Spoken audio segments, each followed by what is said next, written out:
menghasilkan bagian-bagian organ yang fungsi dari sistem reproduksi ternak sapi jantan dan betina. Sistem reproduksi sapi jantan yang terdiri dari testis. Testis berfungsi menghasilkan spermatozoa dan menghasilkan hormon steroid. Yang kedua, skrotum berfungsi untuk membungkus testis. Yang ketiga, epididymis mempunyai 4 fungsi utama, yaitu pengangkutan, penyimpanan, pemasakan, dan pengentalan atau konsentrasi sperma.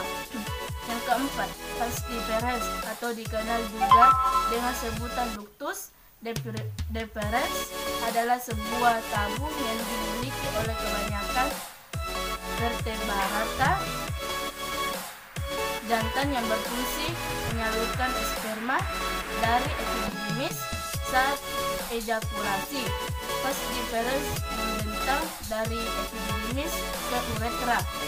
Yang kelima, kelenjar aksesoris.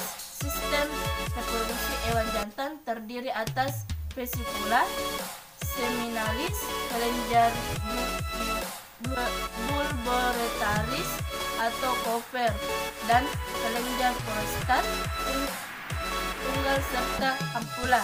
Yang keenam, fungsi penis adalah untuk lewatnya urin dan menyemprotkan sperma ke dalam alat reproduksi betina atau alat kopulasi. Sistem reproduksi sapi betina terdiri dari yang pertama, infundibulum, yaitu ujung ovidak yang letaknya paling dekat dengan ovarium.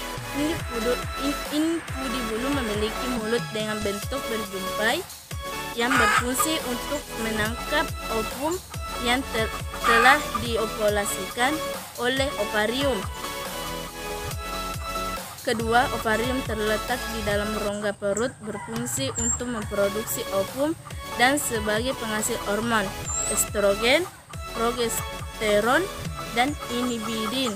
Ovidak merupakan saluran yang bertugas untuk menghantarkan sel telur atau ovum dari ovarium ke uterus. Fungsi ovidak yang pertama, menerima sel telur yang diovulasikan oleh ovarium.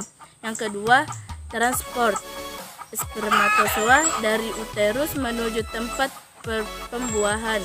Yang ketiga, tempat pertumbuhan antara ovum dan spermatozoa atau fertilisasi. Yang keempat, tempat terjadinya kapasitasi spermatozoa. Yang kelima, memproduksi cairan sebagai media pembuahan dan kapasitasi spermatozoa. Yang keenam, transport yang telah dibuahi atau zigot menuju uterus. Yang ketiga, fungsi uterus. Yang pertama, saluran yang dimiliki gamet atau spermatozoa akan membuahi sel telur pada ampula secara otomatis. Untuk mencapai ampula akan melewati uterus dahulu. Yang kedua, tempat terjadinya implantasi. Implantasi adalah penempelan embrio pada endometrium uterus. Yang ketiga, tempat pertumbuhan dan perkembangan embrio. Yang keempat, berperan pada proses kelahiran atau partulisi. Yang kelima, pada hewan betina yang tidak bunting, berfungsi mengatur siklus estrus dan fungsi korpus luteum dan dengan memproduksi PGF2 alfa.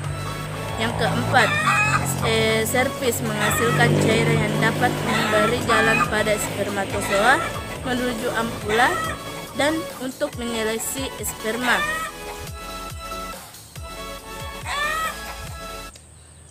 Fungsi dari cervix adalah menutup lumen uterus sehingga menutup kemungkinan untuk masuknya mikroorganisme ke dalam uterus dan sebagai tempat reservoir spermatozoa.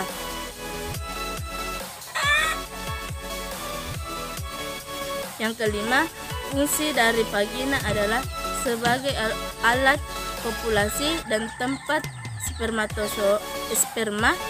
dideposisikan, berperan sebagai saluran keluarnya sekresi cervix, uterus, dan oviduct, sebagai jalan perenakan saat proses beranak. Keenam, vulva. Vulva merupakan alat reproduksi hewan betina bagian luar. Vulva terdiri dari dua bagian. Bagian luar disebut labia mayora dan bagian dalamnya disebut labia minora. Itulah penjelasan tentang sistem reproduksi sapi jantan dan betina. Sekian dari saya. Wassalamualaikum warahmatullahi wabarakatuh. Salam cinta dari Bibit Kandang.